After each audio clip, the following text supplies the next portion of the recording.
Cambridge English. This recording is copyright. CD 1. Test 1. You will hear a number of different recordings, and you will have to answer questions on what you hear. There will be time for you to read the instructions and questions, and you will have a chance to check your work. All the recordings will be played once only. The test is in 4 sections. Write all your answers in the listening question booklet. At the end of the test, you will be given 10 minutes to transfer your answers to an answer sheet. Now turn to Section 1 on page 2 of your question booklet.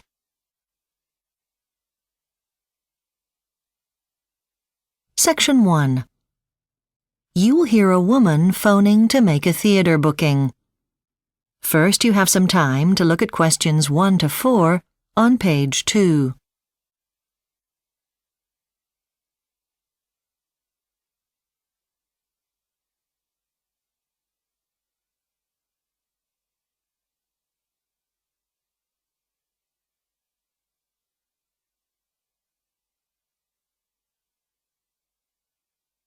You will see that there is an example that has been done for you. On this occasion only, the conversation relating to this will be played first. Good morning, Cornmarket Theatre. Oh, good morning. I'd like to ask about making a booking for the performance of Pirates. The woman would like to make a booking for the performance of Pirates, so Pirates has been written in the space. Now we shall begin. You should answer the questions as you listen because you will not hear the recording a second time. Listen carefully and answer questions 1 to 4. Good morning, Cornmarket Theatre. Oh, good morning. I'd like to ask about making a booking for the performance of Pirates. Yes, of course. What day? I'd like to make a booking for the afternoon performance on December the 8th. I'll just check on the computer. Good news, you're booking well ahead of time, so there are lots of seats available for that performance. Great. Now, if I can just start by taking a few details. Yes, of course. What's your name, please? It's Fenella Bittens. Bittens. Now, can I take a contact number? It's 07796 892 326.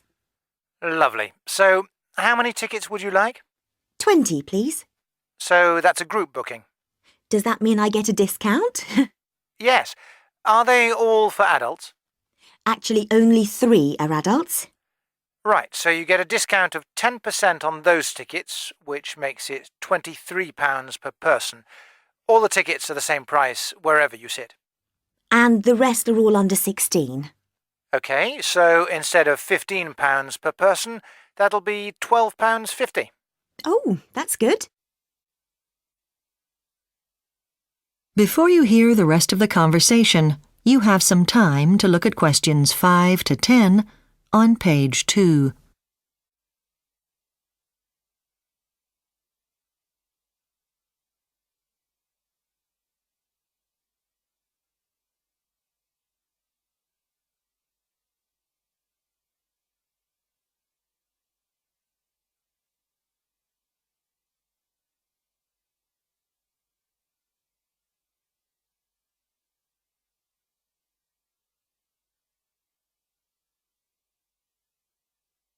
Now listen and answer questions 5 to 10. Would you like to sit in the stalls? I'd prefer the circle, if that's possible. Well, I can give you 20 more or less together, really nice seats on the middle row. No, I think we'd need to be right at the back, actually. That's no problem. There are plenty of seats there. That's good, because we have one child who's a wheelchair user. Right. Well, we have very good arrangements for our disabled customers. Well, the main thing is we want to be able to get to the lift easily. That won't be any problem. I'll put you in for more or less the whole row. Good. Now, would it be possible to pay for the tickets by credit card? No problem. Do you want me to send you the tickets or pick them up from the box office at the theatre? Parking's so difficult near the theatre in the daytime. Well, we've now got an arrangement that you can pick up tickets in the library. That sounds good. Fine. I'll make a note that you'll do that. Great. Now, I read in a brochure that you can also order theatre meals. That's right. With such a large party, it's probably a good idea if you order what you want in advance. Well, I've got a good idea about what everyone would like. Could you put me through to the cafe? Well, if you want, I can take down the order now. That'd be great. Thanks. No problem. Well, we've got a few children in the group who are vegetarian. OK, I'll make a note of that. And I wanted to check if you do any hot dishes, like pasta, for example. I'm afraid not, but we do have pizzas, though. Even better. Let's go for those for all of us. Cheese and tomato. Fine. And what would everyone like to drink? That is the end of Section 1. You now have half a minute to check your answers.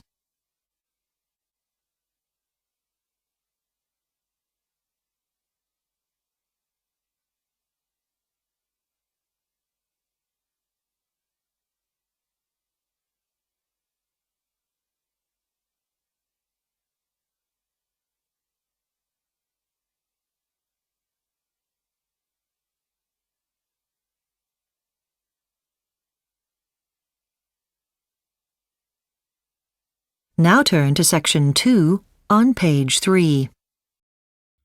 Now turn to Section 2. Section 2. You will hear a radio program about singing in a choir. First, you have some time to look at questions 11 to 15. Now listen carefully and answer questions 11 to 15. And for our regular spot on things to do in town, here's our reporter Samuel Cooper. It's been fun to write about joining some of our local choirs. Thank you. Well, feeling a bit apprehensive about my ability to sing in tune, I recently headed off for rehearsals at the town's 3 biggest choirs: Mitchell's Town Choir, the Black Bell Male Voice Choir, and the Caroline Singers. I received a very warm welcome at all 3 choirs. They are always on the lookout for new and enthusiastic singers. Now, obviously deciding which choir to join will depend to some extent on your taste in music. Black Bell caters for most musical taste, as it has a hugely varied repertoire, as does Mitchellstown. If you're after a more classical feel, the Caroline Singers tend to focus on madrigals. That's unaccompanied singing without any instruments. If you want to meet people who share an interest in music, Mitchell's Town Choir is a good place to start. Apart from their own performances, they also arrange group visits to see operas and attend music festivals. So it can be a great way to make friends. But it's not just a chance to develop a skill, travel, or make friends that's on offer. You could win a gold medal, too. Mitchellstown are hoping to get to the final at the Melody competition in Atlanta. And Black Bell are the current holders of the Countermale Voice Choir Award, which was presented to them by the director of the London Opera just last month. You can also be a part of a recording deal. Mitchellstown has just joined Black Bell and Caroline Singers as recording artists for their first CD, due in shops in December. And if all of that isn't enough, you can also benefit the local community by helping to raise funds for good causes. Mitchellstown regularly performs at functions helping the disabled and the elderly, while Black Bell donates a percentage of its profits to certain local charities. Before you hear the rest of the program, you have some time to look at questions 16 to 20. Now listen and answer questions 16 to 20. You may feel unable to join a choir because you're worried you'd struggle to find the time to attend rehearsals because of work or family commitments. Well, there is a solution to that. Start your own choir at work. This has been done in companies large and small, and I went to find out about the one at the accountant's John White. The choir's organizer, Elizabeth Arnold, told me the reason she thinks people like the choir. She said that while the thought of a big networking opportunities might be at the back of some people's mind, it's having the opportunity to switch off and focus on something completely different. That they're after. The people that join tend to be fairly competent singers to start with because, naturally enough, people don't want to look bad in front of their colleagues. Companies like John White encourage their employees to set up choirs at work because it can help to create a healthier working atmosphere. For example, people who previously didn't get on can find they have something in common, which is just common sense, really. Elizabeth Arnold also stresses that you don't need a lot of people to get the choir off the ground. They started off 4 years ago with just 5 people. That's now risen to 19, while their average attendance at rehearsals is 12. Many people don't have time to go to rehearsals outside work. However, they find the time to go to them while they're at work. At John White, they found the middle of the day works best because not everyone works the same hours. So, scheduling early morning rehearsals can be problematic. The same is true for late afternoon. Supporting their choir is something that John White are very happy to do.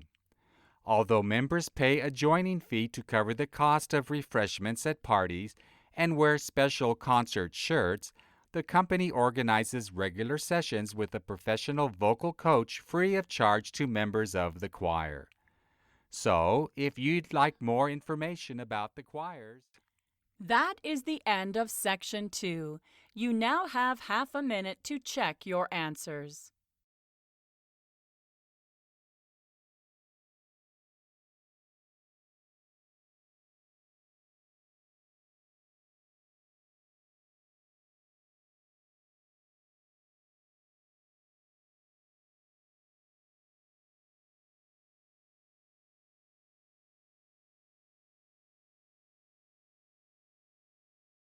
Now turn to Section 3. Section 3. You will hear 2 students called Eva and Mike discussing their research project on tourism. First, you have some time to look at questions 21 to 26. Now listen carefully and answer questions 21 to 26. Hi, Eva. Is this a good time for us to look at our research project? Our tutor told us to keep the focus narrow.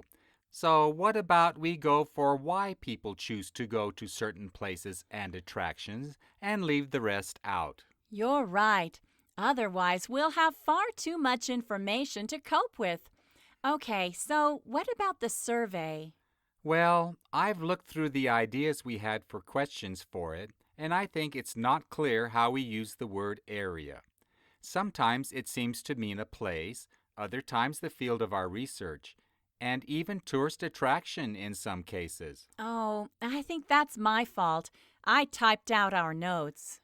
Oh, it's probably best to use it for place in the sense of province or whatever. Yes, I think so.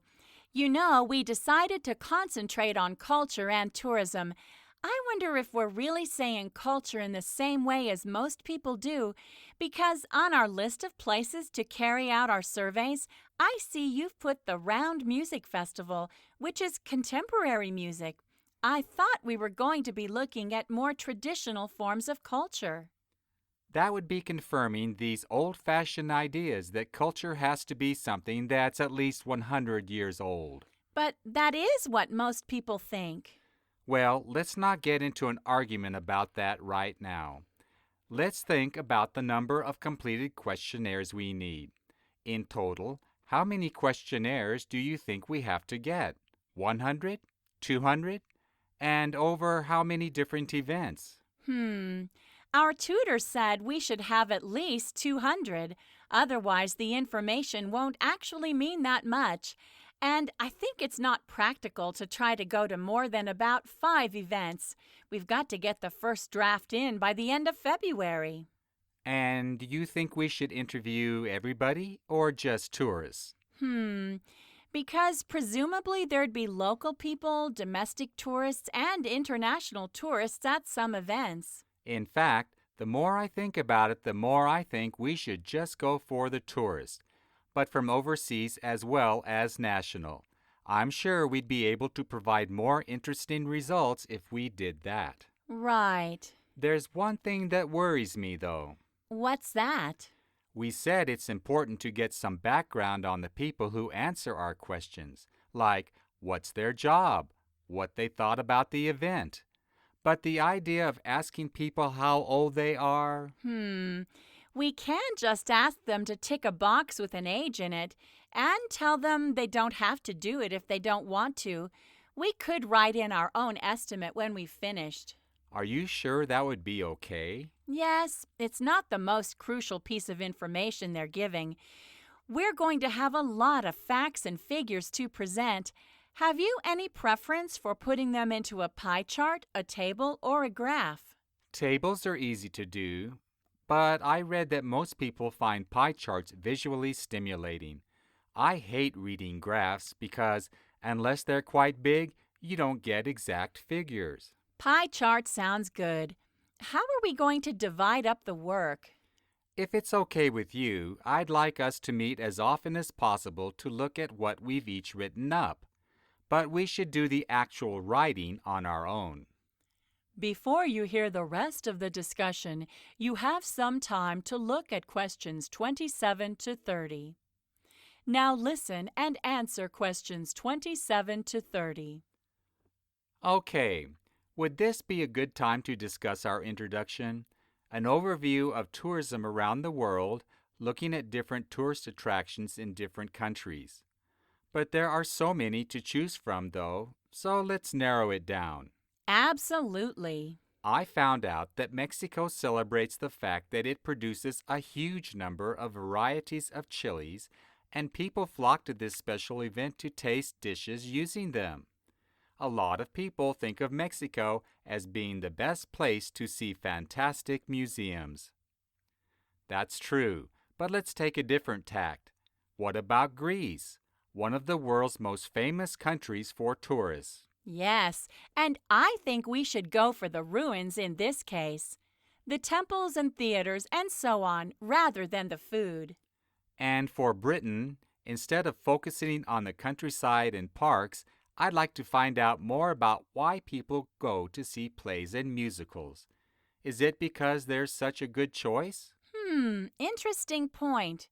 And for India, instead of concentrating on the temples or the game parks, we could mention all the different folk dances. Every region has its own, and they don't just perform them at festivals. They're part of everyday life. Okay, we've got more than enough. Let's draft the introduction. That is the end of Part 3. You now have half a minute to check your answers.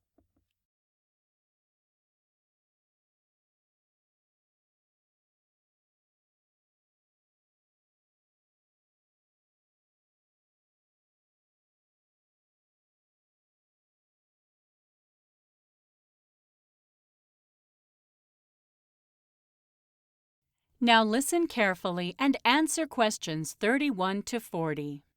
I'm a past student of this university, and I'm joining some others on this career day to tell you about my job, as it may be something you've never thought of doing. I'm a patent attorney. Some of you probably know what that is, but for those of you that don't, I'll explain.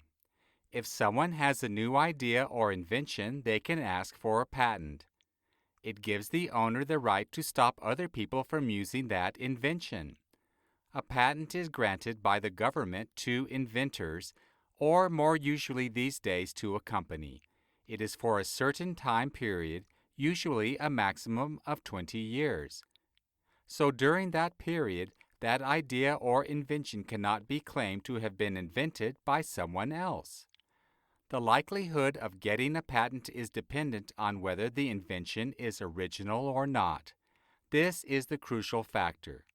It will be looked at by a patent examiner, and my job is to convince the examiner that the invention is not just an adjustment to something which already exists.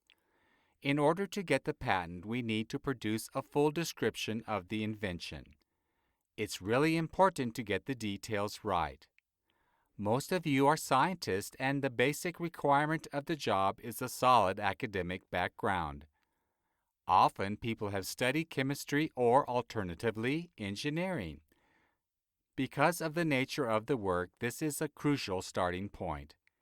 You need to be able to understand how the inventions have come about. On top of that, employers are looking for particular kinds of people. They want employees who have excellent communication skills. So you can talk to inventors in terms that they can understand and also ask the right questions. These aren't necessarily skills you're taught at university. This is an international business, as are most nowadays, and it's very convenient to be able to read documents without having to call for translations. So, if you can understand a foreign language, that's a great asset. You might think it sounds a bit boring from what I've said, but it really isn't. There are lots of advantages to the job. It's extremely interesting for a start. For example, I feel I use a range of expertise. I'm not just a scientist, not just a lawyer, but a mixture of the two. Although it takes quite a long time to qualify as a patent attorney, anything from 4 to 6 years, after that, you can earn a high salary which compares very well with other similar professions. There are some disadvantages, of course. It can be rather lonely as you tend to sit in front of a computer for most of the day. Even if you have colleagues, you will all be working separately. And there isn't very much flexibility with location. Almost all vacancies for trainees are city-based. So if that doesn't appeal to you, you might want to think again. You do get to travel a bit to meetings with clients. And there are also visits to court. So what kind of organization might you end up working in? Well, many people work in industrial companies.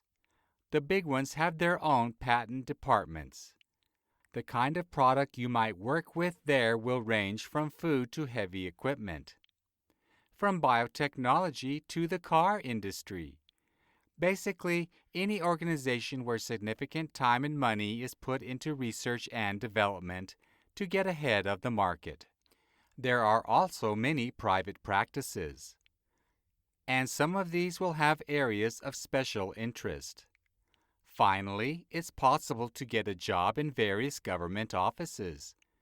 In those departments, you'll probably be looking at applications for patents and making decisions about them. I really love my job, so I hope I've persuaded a few of you that it's worth thinking about. If anyone wants to come and ask questions, I'm happy to answer them.